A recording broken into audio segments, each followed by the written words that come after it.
All right, it's time to preview the National League Central. Again, we are going projected worst to first according to Fangraphs.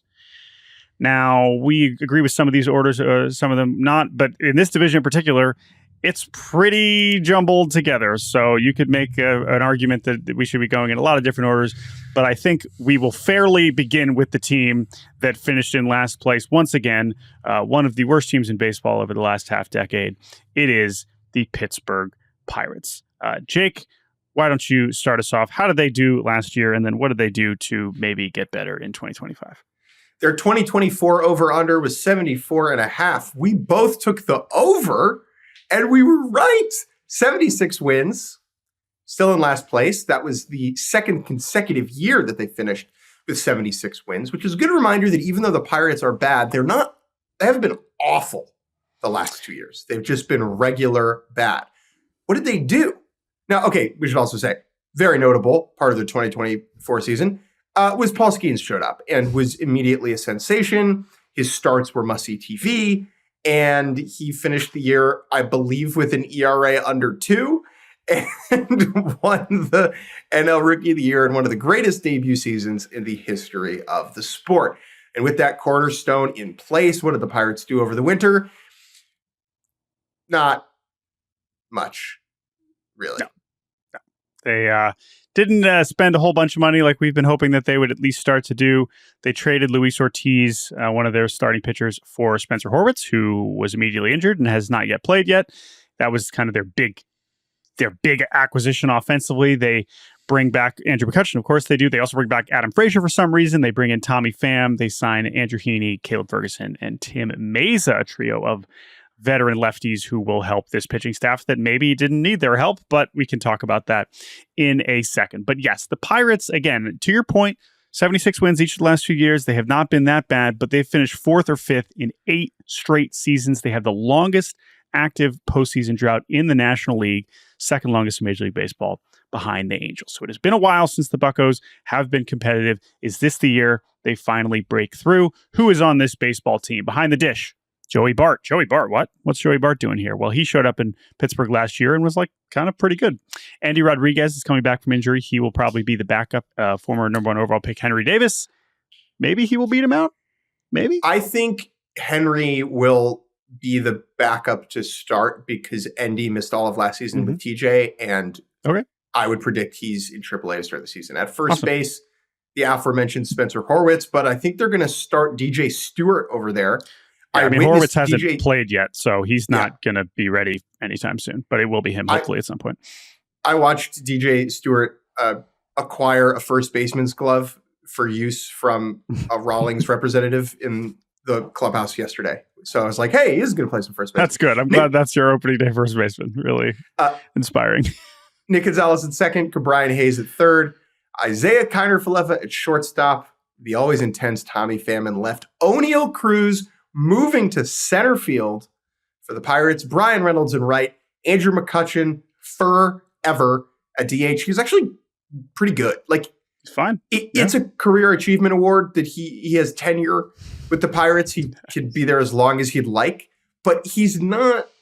There's a world in which it's a problem bringing Andrew McCutchen back every year, but he is legitimately been a real contributor for them.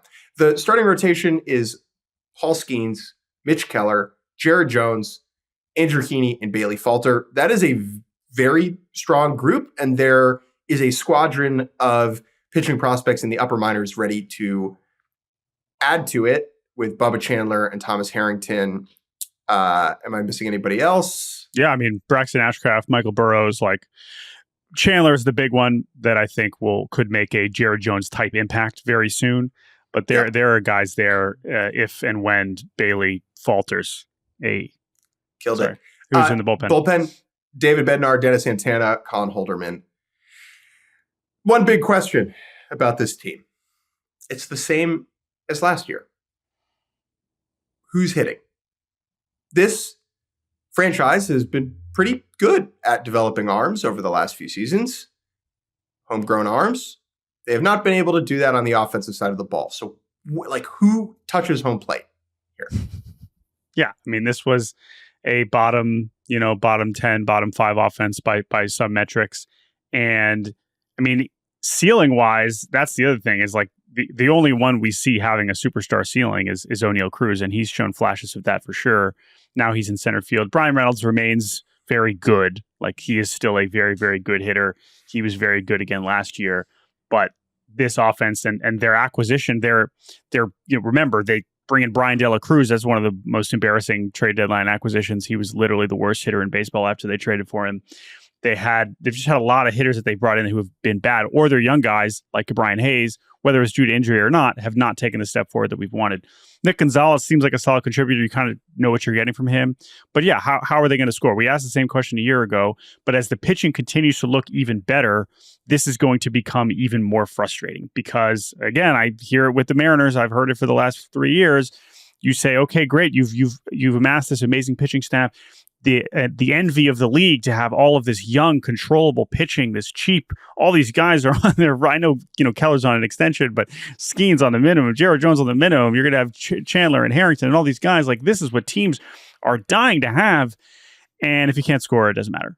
Now, I think what's interesting as we move to the key players here is that the bullpen was also terrible last year.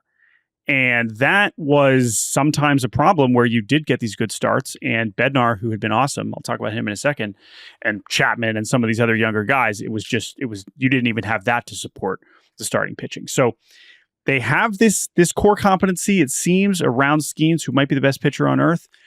But it just does not look like a good team around it right now. And as long as they're willing or unwilling to spend anywhere close to what almost any other team in baseball is willing to spend, as this is still a bottom 5 payroll, they are going to be making it harder for themselves to really compete. Let me do key player, and I'll get micro, and then I'll get macro and crush the ownership group. O'Neal Cruz is the most important player on this team this year because he is the one with an MVP level ceiling. He is also now moving positions. The Pirates internally think he has a chance to be special out in center field. He only needs to take like 4 steps to catch any fly ball because he's 7 feet tall. I don't want to say I gave up on O'Neal Cruz at the middle of last year, but I was growing really skeptical about his ability to be a star just because he struggled so much against left-handed pitching as a left-handed hitter. That got a lot better down the stretch and rekindled a little bit of that hope. But he needs to be a monster for this team to make the playoffs. Yeah. They have a lot of interesting players. Like there's a lot of guys where you can squint and think that could work. They don't have anybody who horrifies you at the dish. And O'Neal Cruz is their best shot at having a guy like that. Yeah. And they also don't have that guy coming in the minor leagues right now. That's the other thing. The top of their system offensively. Like, it's all arms. We love Termar, but I would love to be wrong, and he might hit his way to the big leagues this year, but he's looking more like a complementary piece than a real game changer. So yeah, O'Neal is so important. And it's worth noting for those that weren't watching the Pirates on the stretch this year, he did play a month in center field last year. So this is not like, opening day will not be his first game in center field. But it is an interesting look. It's obviously interesting seeing a 6'7" guy at shortstop, but seeing a guy that gigantic out in center, ranging the way that he can, is really interesting. I'm going to go with Bednar for my X factor. Listen, you could pick a lot of hitters because the offense is that important. Bednar was one of the best closers in baseball in 2022 and 2023, and he stunk last year. And if this pitching staff, like if Bednar can get back to being one of the best closers in baseball, this could be legitimately one of the best pitching staffs in baseball. And it was just a weird year. It was a weird year for him. He ended up losing the closer job. They haven't even fully committed to him going back to the closer job this year. But there are some other younger arms where they could fill in. And I think it's going to be a better bullpen than it was last year, almost no matter what. But if they can get him back on track to being like an elite 9th inning guy, now we're looking at a truly excellent run prevention group. And so I'm curious to see if he can bounce back because he's also, he's a Pittsburgh guy. He's a fan favorite. And I'm sure he wants to get back on track for a franchise that is maybe has enough talent to be relevant this season. But we'll see. The over-under is 76.5. I think you can, if you have one more big picture thought about the ownership, share it now. 76.5. I am still going to take the under slightly. I think this is still a team that ends up stuck right in this same range for the 3rd year in a row. And a lot of it is because of what I think you can kind of finish off with, which is just like there's parts of this organization that have proven to be trending in the right direction, and then there's other parts, certainly at the highest level, but even some of the other development parts, that it's just like I'm not believing, and it's frustrating because when you have some of the talent that they do, you want them to make the most of it. But right now we're still in the stage where they really have to go prove us wrong, the way that teams like Kansas City and Detroit did a year ago. So maybe this is that step forward, but until that happens, it's just really hard for me to expect it. No ownership group should be more embarrassed. No ownership group has exhibited more cowardice than the one running the Pirates, led by Bob Nutting. And here's why. When Paul Skeens falls into your lap and you do not take advantage of that, it is a generational missed opportunity. As Garrett Cole's injury reminds us, pitchers are volatile. At any point during his Pirates tenure, Skeens could, unfortunately, miss a year and a half of time. Any moment, any opportunity, any window you have with a potential top 3 pitcher in the world to win for real, to change the complexion of the franchise, to alter the reputation of this organization in the eyes of the industry, you do not grasp that. You do not put your foot down against the pedal and rev your engine, is just unacceptable to me. And that's also because Skeens is a moneymaker for them. Every day he starts at home, the place is packed. They're selling jerseys. Interest in this team is up because of him single-handedly. He is not someone who the Pirates developed. He was not a finished product, and they have helped him become what he is right now. But Paul Skeens made Paul Skeens. And the Pirates are reaping the benefits of that. And they are not reinvesting those rewards into the ball club. And fans, in a way, should be madder now than they were before Skeens. Because there's a golden goose, and they're just taking those eggs and hiding them under the bed. They're not using it. It's just a reminder that this is all a money-making operation. It is a cash cow for Bob Nutting. And I feel for the people in this organization who have to wake up every day and work under those circumstances. Now, there's an element of it that I'm sure is galvanizing in the Moneyball A's type way that, hey, we all work here, right? We're all underfunded. We're all undersupported. The resources are not good enough. And that does foster something real. But man, this team could have used a bopper. They should have just paid that for Pete Alonso. They should have signed Anthony Santander. There was a path here with this group to contention, and they have completely whiffed at that opportunity. And for that reason, I will take the over on 76 games, 76 and a half. I think it'll be 77. Okay. And all right, there you go. Finished with some optimism there. But yeah. Just quickly, one last thing. I sat down yesterday with Paul Skeens for 20 minutes, and I'm writing something about him. What a blessing this guy is.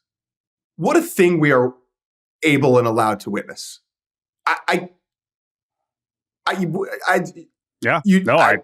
Trust me. Having watched it up close in a few different settings last year. Let me leave it with really this. Something. If Paul Skeens is coming to your city, buy it. It is worth it. What's the Anthony Edwards quote? Bring your ass. Yeah. Get over there. Go watch Paul. Skip work if Paul's pitching in your city on a Tuesday afternoon or whatever. It's definitely worth the show. All right, we're going to take a quick break. When we return, talk about the Reds and the Cardinals. In what order? We'll be right back on Baseball Barbecast. It is time to talk about the Cincinnati Reds. And Jake, I realized that when we previewed the Pittsburgh Pirates, I did not mention what Fangraphs had as their projected record and their playoff odds. Now, conveniently, at least when I looked at it yesterday, it is literally exactly the same as the Cincinnati Reds. Funnily enough. Hell yeah. So I will just confirm that today. Yes. Okay. So basically, Fangraphs has both the Reds and the Pirates at 20% to make the playoffs and 12% to win the division. So honestly, 12% to win the division, for most years for the Pirates and the Reds, you're like, all right, awesome. All right, we're riding. But I also do think that the vibe around these teams is different for some different reasons. But let's get into it. Let's talk about the Reds of Cincinnati. As I mentioned, like Pittsburgh, projected to win 78 games, 20% chance to make the playoffs. How did they do last year? Well, last year, coming off of a very exciting 2023 season, there was buzz. That seemed like the team. It was like, all right, here we go. I watched it up close. I was mostly sold. I was mostly encouraged even after a weird offseason they had last year. And Matt McClain is out before the season even starts, and then the injuries keep on coming, and it was just not pretty. The line last year was 82.5. They won 77 games. We both took the over and were wrong. Boom. So how did the Reds respond this winter? They were one of the busiest teams of the offseason. That doesn't mean they spent the most money, but they were consistently in the news. It began when Nick Martinez accepted the qualifying offer, to my understanding, much to the surprise of the Cincinnati Reds, as we thought Nick Martinez could go out and get a solid multi-year deal, but instead he decides to stay with the Reds after a very solid season. So he's making $20 million this year. But then they kept going. Obviously, before all of this, they hired Terry Francona, and that is, of course, the most relevant, because all the players involved here are, interesting to us, but to the average baseball fan, it's like, oh, Terry Francona, I know that guy, and now he's in charge of the Reds. That's cool. That's important. That's probably the biggest move that they made, but they did make a lot of other acquisitions. They trade Jonathan India for Brady Singer. They trade for Gavin Lux. They sign Austin Hayes. They trade for Jose Trevino to be their backup catcher. They trade for Taylor Rogers, veteran lefty in the bullpen. They break up the Rogers brothers in San Francisco. How dare they? Now they have a very strange roster where there are a good number of good players, and you're not quite sure how they all fit. So, Jake, who is on the Cincinnati Reds? There is not a team in baseball that confuses me more. And here we go. Behind the plate, Tyler Stevenson. At first base, Jeimer Candelario, who still has 2 more years left on his contract. And I went back and listened to our pod last year, and I was like, I do not believe in this guy. He was mid, right? I'll get to him. I'll get to him for my key player. So we'll get there. Second base, Matt McClain. Third base, Gavin Lux, I guess. Shortstop, Ellie De La Cruz. God, what a delight. Outfield, Austin Hayes, TJ Friedel, and Jake Fraley. DH will be some weird combo of Will Benson, Christian Encarnacion Strand, Spencer Steer when he gets back from injury. The starting rotation, Hunter Green, Brady Singer, Nick Lodolo, Nick Martinez, Andrew Abbott with Rhett Lauder and Chase Burns coming down the pipe. In the bullpen, Edwin Diaz's brother, Tyler or Trevor Rogers, who can say, Angel Pagan, Sam Moll, and Tony Santillan. Jordan. Angel Pagan. Oh, man. That's someone who was at Mets camp this morning. That's Emilio Pagan. I don't believe Angel Pagan is now pitching in the Reds bullpen. I know where I am. Nor do I think, although I don't blame you for the Rogers flub, unless you're referencing the lefty Trevor Rogers or the twin Tyler Rogers. Anyway. Jordan, it's not a flub if you mean to do it. One big question of this team. You're an Ohio resident, even though this club is 4 hours away from you. You were around them a lot last year. How big of a deal is the infusion, the arrival of Terry Francona and his championship mentality? I mean, with respect to David Bell and how that kind of petered out by the end, remember, David Bell got an extension when this team was cooking in the summer of 2023, and it was like, here we go. But it just, it ran its course. And obviously it was time to shake things up. This is as much of a shakeup as you can get. And the fact that they could pull Tito, it's not surprising that Tito wanted to come out and manage again. But this is a pretty exciting combination of things. And I think the reason why this is our big question is because we are the ones that come on here and be like, how important are managers? Like, we don't know how important these guys are. And I think we still maintain that. However, when you're talking about Terry Francona, who is universally regarded as one of the best in the business, and you combine that with a roster that is going to require a lot of literal managing, like there are so many pieces on this team that are going to be needed to placed in the right sequence, in the right position, in the right part of the batting order, facing the right hitters or facing the right pitchers, facing the right hitters, whether it's in the bullpen, whether it's, this construction of this outfield, this infield around Matt McLain and Ellie De La Cruz, this foundation in the middle that, of course, is still probably the most important part. There are just so many ways that Tito can impact this roster and impact this franchise that I am so interested to see. We're going to learn, is this core good enough? I think under David Bell, there was maybe some doubt as to whether he was the guy. Now, yes, there were a lot of injuries a year ago. With Francona, this is the litmus test. Like, if you can't win with him, then you can't win with the players. Yeah. Right? Yeah. We're going to find out if these players are good enough now that an experienced, accomplished person like Francona is at the helm. My key player, though, I think it's got to be. I'm going to let you go first. You go first. Okay, so I want to talk about Candelario here. There are, again, with such a weird roster where it's like, where's this guy playing? Where is he going to be every day? Where is he going to be in the lineup? Is he going to be facing lefties? Is he going to be, there are so many questions for so many of these guys. Candelario was, I believe he ranked 165 out of 169 position players last year in F4. You can look at the counting stats and be like, oh, it was a January Candelario season. He had 20 homers, had a bunch of RBIs. The dude was bad. He was bad on defense, and he was a bad hitter. He is their highest paid position player. He is their most veteran position player. How he fits into this mix, because teams like the Reds generally can't literally afford to have someone that is their highest paid player not playing. And so how he fits in, whether he's DHing, whether he's playing third, where he obviously is not a good defender, whether he's at first, where he might be blocking a younger player who should be playing more often. He has to get back to being at least average. He cannot be a negative WAR player, which he was a year ago, especially for this lineup. Because yes, the ceiling is determined by McLain and De La Cruz, and Ellie is just, I've said it so many times on the show. I am so lucky that I was there for the beginning, and I can't wait to see what he does next. But Candelario was supposed to be a floor raiser, and he was bad. He was a detriment. And if he's going to be the highest paid player and the most senior kind of hitter on this team, he just has to be better. I'm going to go with Ellie De La Cruz. He finished 8th in the MVP last year. He stole 67 bases, hit 25 home runs, and had an 809 OPS. That's a 119 OPS plus, right? Like, that's a good year, especially when you're offering all that value on the bases. And he was fine defensively, right? Like, he was fine. The ceiling here remains banana land. Like, well, Ellie De La Cruz is not close to the ceiling yet, right? There is at least another level or two beyond what he's already shown us. He was worth 5.2 B-WAR last year. This could be a 10-win season. Like, he could be a 10-win player, right? And it's easier to be like, oh, all these other, like, he was good. He was their best player last year. So it's hard to say, man, he needs to be better for the Reds to be good. If he does the same exact thing as he did last year, like, it won't be his fault if they don't make the playoffs, right?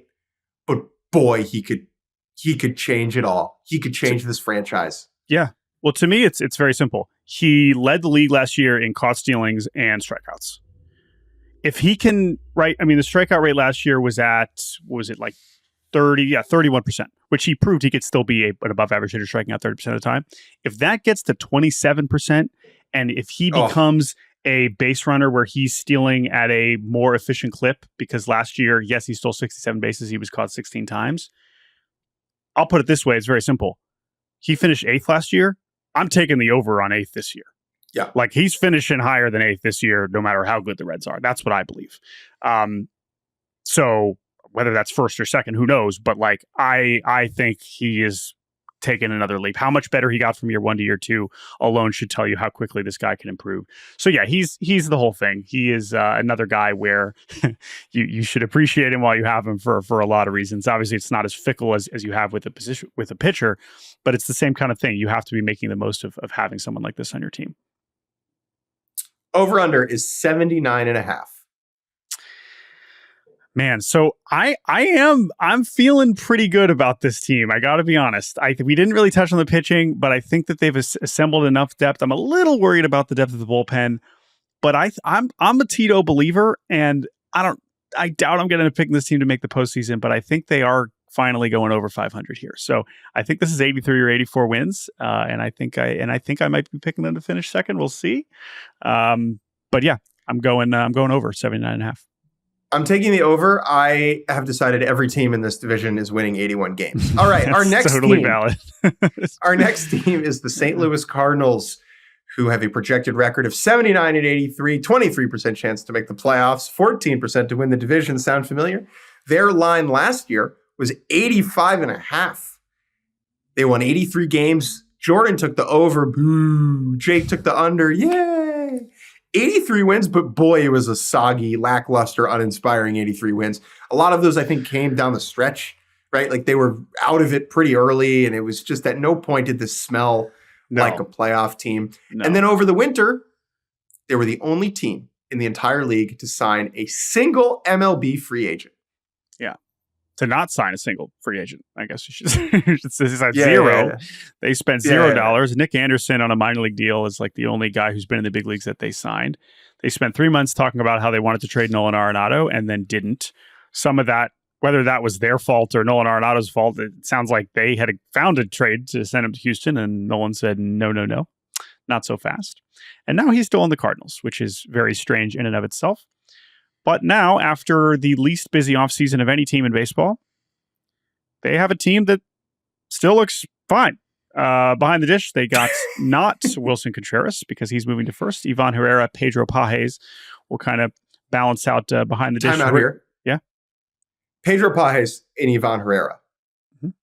Sneaky, exciting tandem here. Herrera rakes. Yes, now, how good is he defensively? Yeah. TBD. If you play fantasy baseball, Ivan Herrera is a great sleeper for someone who can catch and drop bombs. Yeah. I'm very in on this guy.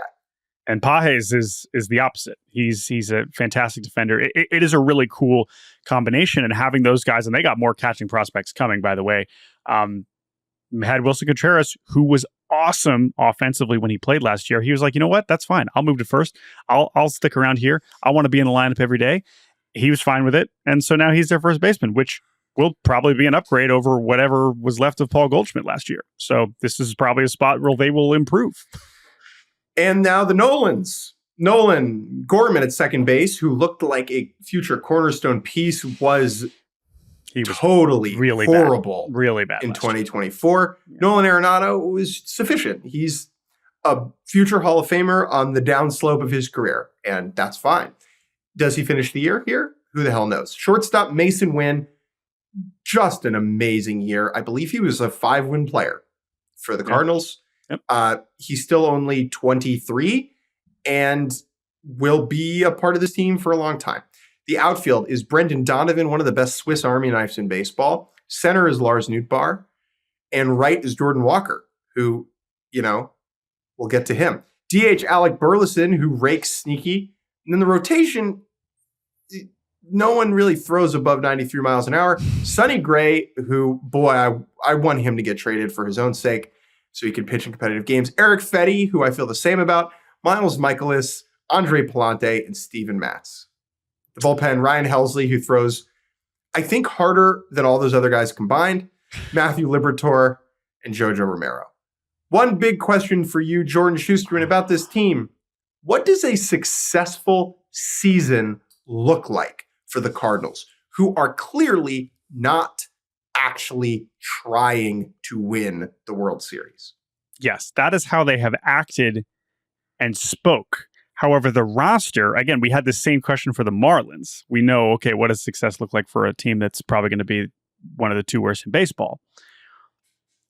I don't really see a path to the Cardinals being one of the worst teams in baseball. However, again, for those unfamiliar with the big picture here, this is a franchise that is being ready to turn over the reins to Chaim Bloom, who has now been a part of this front office in sort of an advisory role over the last year and a half, I want to say, and is now getting ready to kind of take over as president of baseball operations after this year. John Mozeliak, who has been in charge for a very long time, is kind of moving aside. Now, as a whole, yes, the reputation of this organization, particularly from a player development perspective, is that they are way behind the curve. They are behind the times, and the structure of this needs to be updated And dramatically. And that has begun already. So this is also at the minor league level and the coaching staff, also at the major league level. They have brought in a lot of new voices to kind of modernize. And it's so interesting because we talk about this with franchises who suck for a long time. We're like, oh my God, these guys are playing, they're so in the past, whether it's the White Sox, whether it's the Nationals, whether it's the Rockies or Marlins, all these. But because the Cardinals were so good and so consistent for so long, nobody questioned how it was working. It was like, all right, well, whatever they're doing, it's working. They're churning out Brendan Donovan. They're doing XYZ.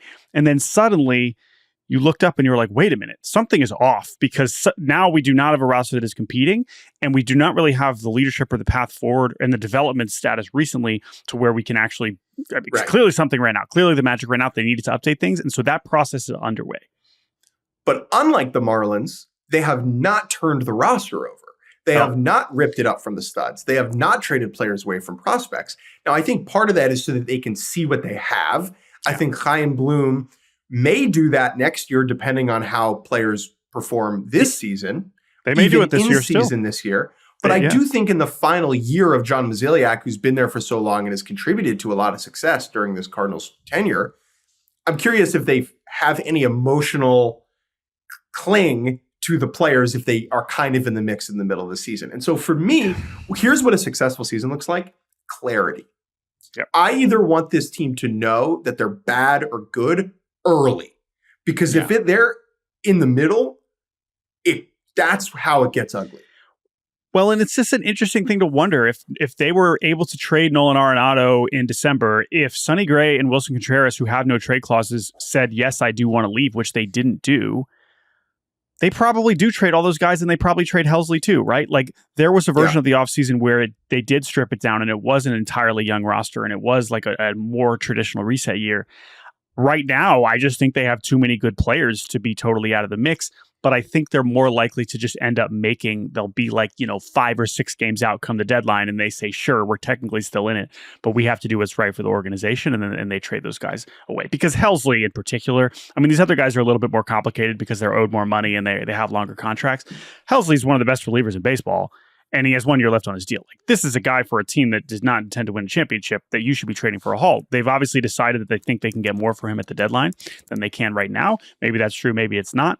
But he's certainly the biggest one. He's another one that could be an absolute game changer that could be moved at some point this season. But right now, I just think, again, as we move to our key players, like there's a lot of players that you could choose from because the younger guys, getting the mulligan from Walker and Gorman in particular.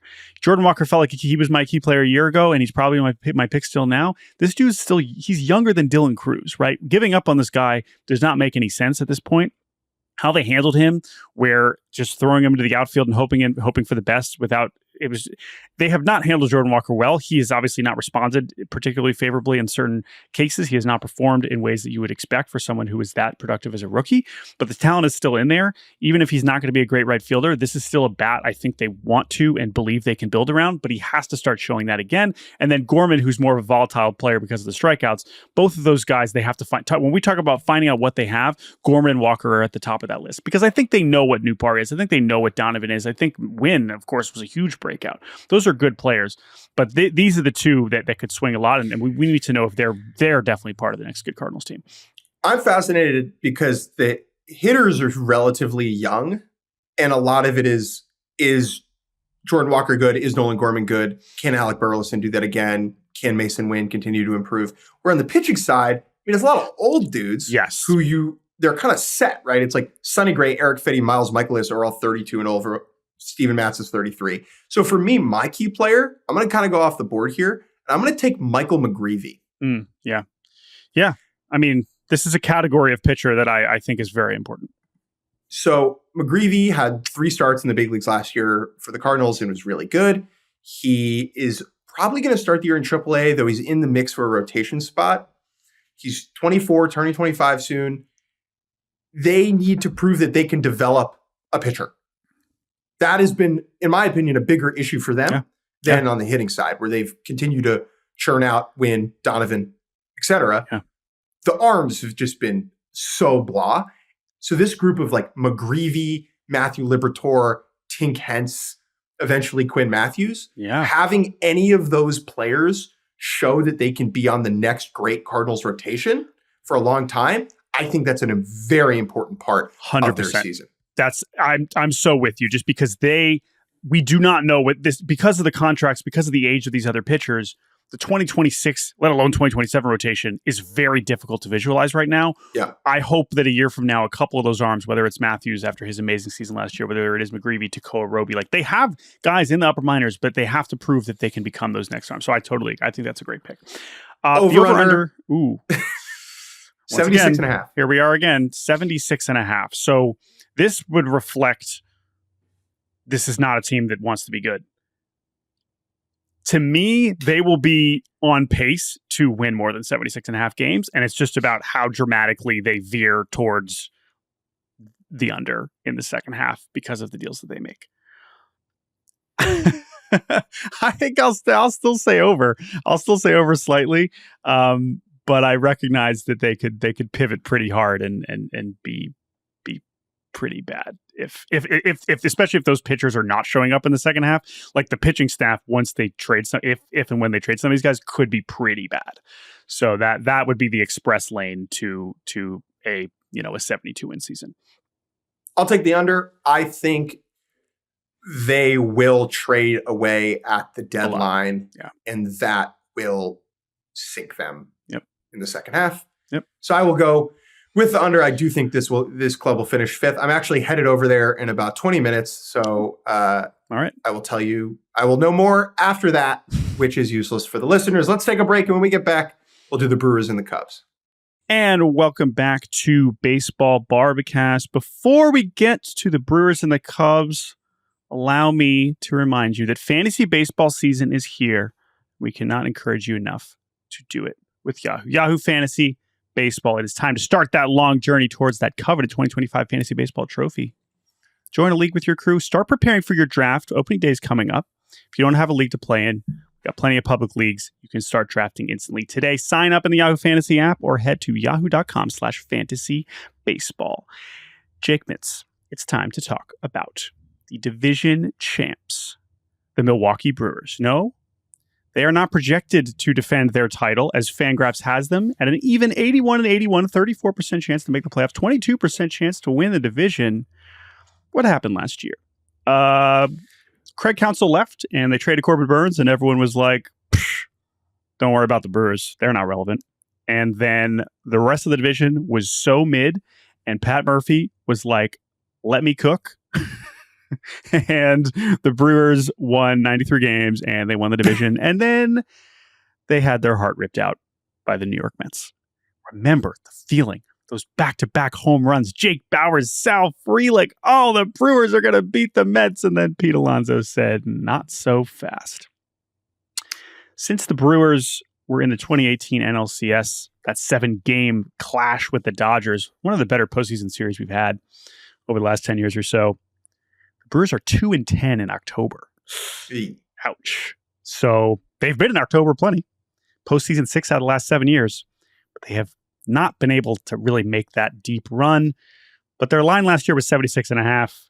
Jake, you said under. You were like, this team's going to stink. But you weren't the only one. I said over, but I was like, they're not making the playoffs. They won way more than 76.5. Let's talk about the 2025 team. Once again, they were like, oh, those players you've gotten used to and you really like them, they're not on the Brewers anymore. They traded Devin Williams to the Yankees. Willy Adames left in free agency. It's not surprising anymore when these things happen and the Brewers are willing to let guys go. They bring in Jose Quintana. They trade for Nestor. Those are two new lefties in the rotation. Mark Canha is back in sort of a bench role. Caleb Durbin, one of our favorites, will be making his major league debut for the Brewers at some point early in 2025. There's still, again, a lot of the team players that won this division last year are still around, but there are certainly some questions. So who's on the Brewers, Jake? Well, I think we should also just mention when we talk about the offseason, obviously the passing of Bob Uecker, who is the single most impactful and important person in the history of the Brewers franchise, who has been around this team for decades, will not be around anymore this year. And I think that will cast a melancholy, nostalgic shadow. A lot of the season will be about celebrating Bob Uecker's life. Certainly a person who would not have wanted his passing to be gloomy, for that is not how he moved through this world. And so I don't want to say I'm excited to see how they honor him, because death is not something that is necessarily exciting, but I am interested and compelled by that on how they kind of continue the memory and the legacy of Bob Uecker. Yeah. The players on this team: William Contreras, the best catcher in the world, I think, certainly is a strong behind case. the dish. Yep. First base, congrats on the homer dude, Rhys Hoskins. Rhys, who has looked great in spring training this year, excuse me. Last year was a little shaky for him coming off the ACL tear. He just wasn't totally himself. We're hopeful. We love Rhys. You know that. Second base, the other infield alignment's a little wonky here. Bryce Terang at second, Joey Ortiz at short, and then some combo of Oliver Dunn, Caleb Durbin at third base. Now, if Caleb Durbin is going to make the team, he probably fits better at second, which could put Terang at short and Ortiz back to third. That all seems in flux. I think the first couple months of the season will be about the Brewers figuring out the optimal infield mix. The outfield, though, is a little less up in the air. Center field, Garrett Mitchell. Right field, Sal Frelick. Left field, Jackson Chourio, one of the best young players in the world, full stop. Christian Yelich is going to spend a lot more time DHing than he has in previous seasons. The rotation: Freddie Peralta, Tobias Myers, who was just one of the most surprising breakouts of the 2024 season, Nestor Cortez, who they got in the Devin Williams trade, Aaron Savali, and Jose Quintana. The bullpen: no Devin Williams anymore, but Trevor McGill is actually pretty good. And the Brewers are going to find relievers who get outs. This is kind of what they do. One big question: can they keep getting away with this? Can they really do this again? I mean, again, it's 6 to 7 years of the postseason tells me yes. Tells me that the infrastructure in place is strong enough that, not that Craig Counsell is a bad manager, but I don't think they, needed him in the same way. And Pat Murphy certainly brought a different energy that really matched a lot of the young players on this team. And you think about, okay, well, they lose Willy Adames, they trade an elite reliever in Devin Williams. So then how do they get better? Because one of the interesting parts of last season was that they didn't replace Corbin Burns. And by the end of the season, it was like, boy, could they use Corbin Burns. Now, Joey Ortiz was very good for them. We'll talk about him more in a second. But this is a season 2 where it's like, okay, well, then how are you going to backfill the guys that you are willingly letting go? Not that anyone expected them to re-sign Willy Adames because we knew he was going to get super paid. At the same time, can you keep replenishing? Can you keep these young guys going and trending in a positive direction? And who's going to be getting better? Because my God, was William Contreras good. And with catchers, like, as much as I believe in him, it's hard for me to imagine him having as good of a season just because that's just the nature of the position. But what do we get from Rhys? Do we have some of these younger guys? And then Chourio, right? Chourio is the one who's ascended. He just turned 21 earlier this week. He is the youngest player in baseball, at least until, I guess, Roman Anthony makes his debut. But he's amazing. And he's the one, too, as we kind of talked about with Ellie, not quite as supersonic, but still a similarly incredible talent that could, be competing certainly for all-star games, maybe MVPs one day. So that is a big question, though, is can they keep doing this? Can they keep turning it over and letting familiar faces go and keep staying competitive? I'll give you the answer to that after the over-under. My key player is going to be Rhys Hoskins, just because he is a power guy, and they don't have a lot of that in this lineup. Even William Contreras, who was sensational a season ago, only hit 23 home runs. Rhys, I believe, hit 25, but he can hit 35, and that's a big difference. Duh, it's 10. He's just a big key because having that big bopper in the middle of the lineup just kind of solidifies so much and makes it more exhausting for pitchers. And then the other one is Jackson Chourio, because he could be a top 5 MVP guy. The skill is there. He was in the second half of the season, once he kind of figured some things out. He's not as exhilarating as Ellie or Bobby Witt. His value is a little less obvious. Like, you don't go to a game and say, oh, Jackson Chourio is obviously the best player if you knew nothing about baseball, right? In the way that Ellie is, in the way that Bobby Witt is. But then you would look up on the scoreboard and be like, sorry, he was born when? He was born when? It's just like, wait, what? This guy batting third was born in 2004? So, but no, I agree with you. It's not as physically eye-popping, sure. So yeah, I think Chourio 100%. Although I am still, because I believe in him and I think he'll keep trending up, I'm focused on those infielders you mentioned before. Joey Ortiz, Bryce Terang. Terang, Platinum Glove winner. We know what we're getting defensively. Joey Ortiz was also awesome defensively, but he was also awesome offensively for the first 2 months. Really fell off in the second half. Willy Adames, even if they knew he was going to leave because they weren't going to give him $180 million, not only was he a huge deal, on the field where he was a shortstop with 32 home runs and 112 runs driven in. Like, that's a lot of production that you are now trying to replace with younger, less experienced players.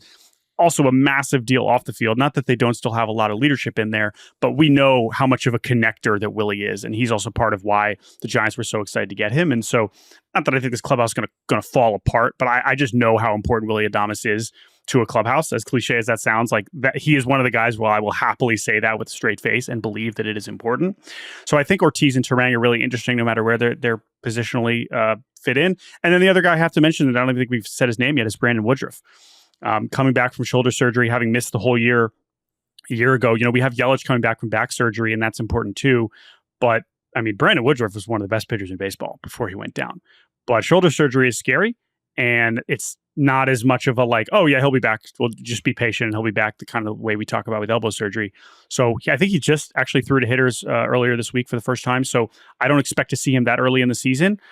But Brandon Woodruff that's the kind of guy that even 90% of what he was before is changing the complexion of this rotation and makes me believe more that if they do get back into the postseason, I'm excited to give the ball to Brandon Woodruff. And they don't have that many other guys on this rotation right now that I really feel that way about. Over under 84.5. I think this is the hardest one for me of all of them, to be honest. Man. I think I'm going to go over slightly, but I'm feeling, again, I before we started recording, I compared it more to 2022 when they won 86 games, and that's the last time they missed the postseason, but it was still 86 wins. I think it's going to be something closer to that. I just think that the division is going to be better enough to where it's not as clear of a path to 90 wins. And while I don't think that they're going to bottom out, I just think that there's going to be enough steps back that I think they're going to be just on the outside looking in. So I'll say 85. I'll go slightly over with the 85. I'm done doubting this operation. I was very low on them last year. I looked stupid. And I'm saying over, and I think they're going to win the division.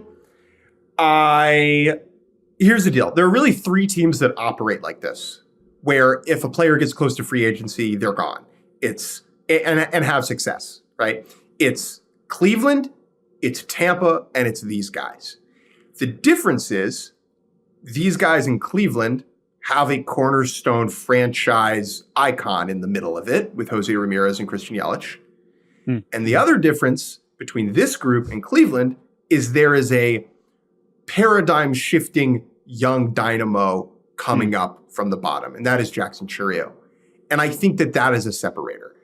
I have so much belief in the rest of this organization to conjure outs and discover runs that the rest will just fall into place. Yeah. I don't think they can win a World Series because the high-end pitching just isn't there that can get them deep into the postseason. But they just do this. Yeah. They just do this. They just keep getting away with this. And I'm now where I am with the Brewers is where like I was with the Astros 3 years ago, where it's like I'd rather look stupid believing in them than look stupid not believing in them. And a lot of us look real stupid last year. I'll take the over, and I'll pick the Brewers. All right, there you go. All right, well, that is also a hedge against this final team, the Cubs of Chicago, who are projected by Fangraphs to win 84 games. But that is the most in this division. 54% chance to make the playoffs, 41% chance to win the division. Worth noting that Pacoda, the projection system over at Baseball Prospectus, loves the Cubs and has them as one of the best teams in baseball and has them running away with this division. Fangraphs not quite as enthusiastic. Last year, the Cubs over-under was 84.5. We both took the over. They won 83. Now, remember that after the deadline, they went just got crazy hot, and it was like, oh man, okay, sure, Cubs, all right, we're doing this, let's go. And then they were 2 games behind the Mets on September 1st. Like, they were in that mix. And then September was not pretty. And then by the end, it was another disappointing season on the north side. This team has not won a playoff game since 2017. And it's time to go. It's time to go. And that was reflected in the urgency expressed this winter when they salary dumped Cody Bellinger. They traded a decent haul, Isaac Paredes, who they just acquired last deadline. And their first round pick, Cam Smith, they trade him to Houston for Kyle Tucker. 1 year of Kyle Tucker. They also get Ryan Presley from the Astros. They trade for Ryan Brazier, another veteran reliever.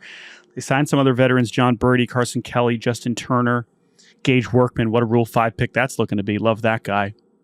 There was urgency in the Kyle Tucker trade. They didn't spend that much money, right? We kind of compared them and the Red Sox as being in a similar situation as like, all right, guys, come on. You're the Red Sox. You're the Cubs. It's time to win. It's time to spend. The Red Sox finally did that, first with the Crochet trade and then signing Bregman. The Cubs did the ballsiest trade in trading for Kyle Tucker, for 1 year of Kyle Tucker. But did they actually do enough to put this team back in the postseason, put this team back in the division? Who is on the Chicago Cubs, Jake? Behind the dish, Miguel Amaya and Carson Kelly, a tandem that I frankly don't think is good enough. Amaya's just kind of been on the fringes of having the number one job for a long time now and just hasn't taken the reins. And I think Carson Kelly is like a solid number two. I don't know how you upgrade here, but this is just an area where I have a little bit of concern.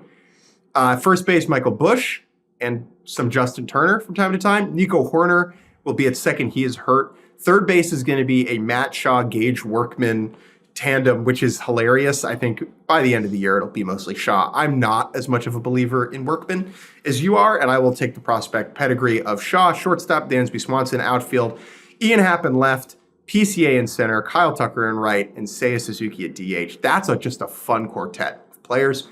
Starting rotation, Shota Imanaga, Justin Steele, Jameson Taillon, Matthew Boyd, and Colin Ray, with the greatest pitcher on the planet, Javier Assad, on the IL. Bullpen, Ryan Presley, and just a hodgepodge of dudes who, frankly, just weren't that good. A Porter hodgepodge, to be clear. That's what that is. No, I know. But Porter Hodge is good. I like him. I like him more than Ryan Presley, actually. A Porter hodgepodge. Anyway, big question for the Cubs. For me, how good do they have to be for Jed Hoyer's red hot seat to cool off? He is in the final year of his contract. Pobo, I would say Mr. that Jed Hoyer. Jed Hoyer is the Po Bro. He's like the bro, big Po Bro energy. That's true. Yeah. I agree with that. Where is the line? Is there a version of the Cubs of this Cubs season that does not involve a postseason appearance where Jed Hoyer gets to continue in 2026? Is this a team that is now good enough that we are excited to project them to win the division? I think it is for me, but we can get to that at the end. But that to me is a question. Is it as dire in a sense as I think it is being presented narratively? Yes. Yeah. They have not made the playoffs since 2020. They have not won a playoff game since 2017. Yeah. I mean, this is the Chicago Cubs, people.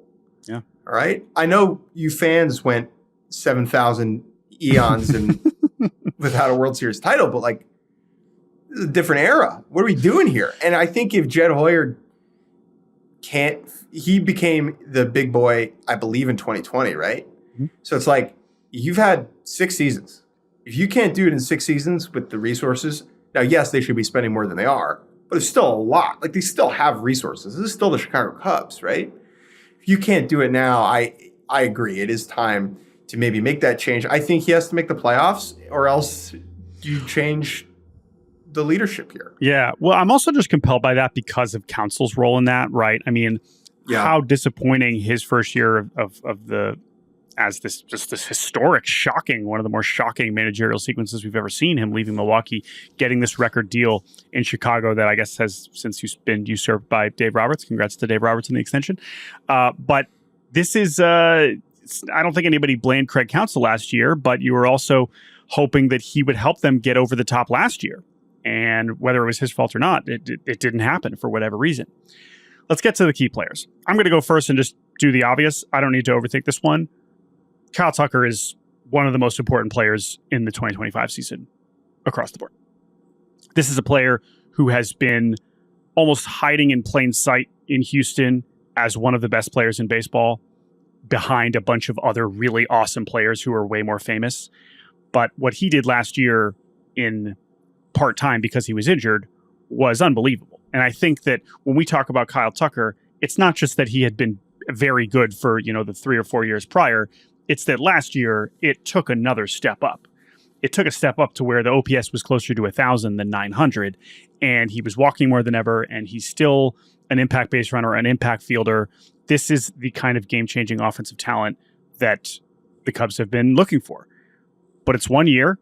We'll be talking about him in the context of, oh my God, if he is dominating, if he's playing like he did last year, we're going to be talking about, like, oh my, is this guy going to get $400 million this year? Is it like we're going to be talking about that's just for him individually, regardless of how it fits in the Cubs? But when you talk about how aggressive of a deal and how potentially bad of a long-term baseball trading Cam Smith and Isaac Paredes was for 1 year of Kyle Tucker, we love that aggressiveness, and we are glad that more teams are willing to act like that. And I think that the situation dictated a move like that. But that is going to be a franchise-changing decision for better or for worse. Kyle Tucker could help them win the division.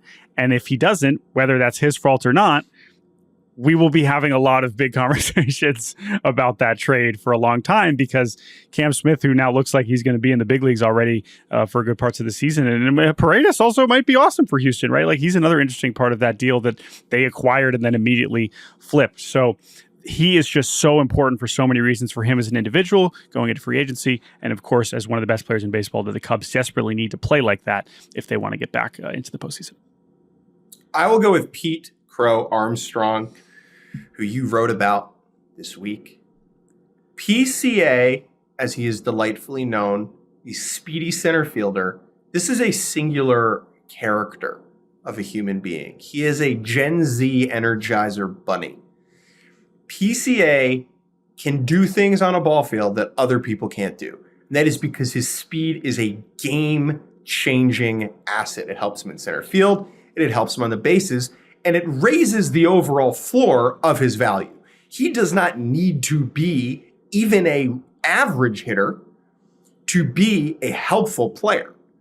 But if he can be better than that, if he can have a 115 OPS plus, it's an all-star, because those secondary attributes are so game-changing. And I am fascinated to see, he's now 23. This is his third taste, his first opportunity to be the starting everyday center fielder. They traded away Cody Bellinger in part because they believe that PCA can be that guy. If you are looking into the future, even 1 year, once Kyle Tucker presumably leaves in free agency, PCA, I think, will be the best player on the 2026 Cubs. That journey starts now, right? That journey starts now. He is a highlight machine. How good is he of a hitter? We're going to learn. We are going to find out, because he was swinging at everything last season. He was striking out a lot. He wasn't drawing a lot of walks. But every secondary skill that you can want, elite speed, an elite arm in center field, which adds to the fun of his defensive profile. So I'm sure he could steal more bases. He was very efficient. He was only caught 3 times, stole 27 bases. And yeah, he was a top 20 player in baseball over the last, I think, 2 months by FWAR. He can do that. And that was with like a 120 WRC plus. So that's really interesting that you say that, right? He could be their best overall player a year from now. That's what that says about, say, Suzuki and Ian Happ and Dansby Swanson. Like, that's a different debate. But there is a path there that I agree with. If he was a 2.5 win player over a full season with a 88 OPS plus. Yeah. If that gets to 105, it's like almost a 4.5 win player. He was a 2.5 win player by FWAR over the last 2 months, right? Once he was hitting. So he's so much fun, and also just an awesome personality, and just so honest and so engaging and so thoughtful. And I'm excited to root for that guy. And yeah, check it out. I obviously wrote a lot about Pete, so you can go check that piece out on Yahoo Sports. But those are our key players. There's a lot of interesting players on this team for sure. The over-under is 87.5. I'm taking the over. I think they're going to win the division. I think they are going to break through. I think they have done enough. I think that I think it's going to happen. I don't know how far they can make it. I still have some questions in the bullpen and kind of the back of this rotation. But the other thing about this team is they have a lot. All their top prospects are in AAA. So there's versions where some of those guys can come up and help as well. And if Shaw is immediately good, like we're big Matt Shaw believers, that's another difference maker on this offense that already had some pretty good pieces and I think could be well above average this year with some steps forward and then with the addition of Tucker. So I'm in. I'm drinking the Kool-Aid. I think they're going to win about 89, 90 games. I think they're going to win the division.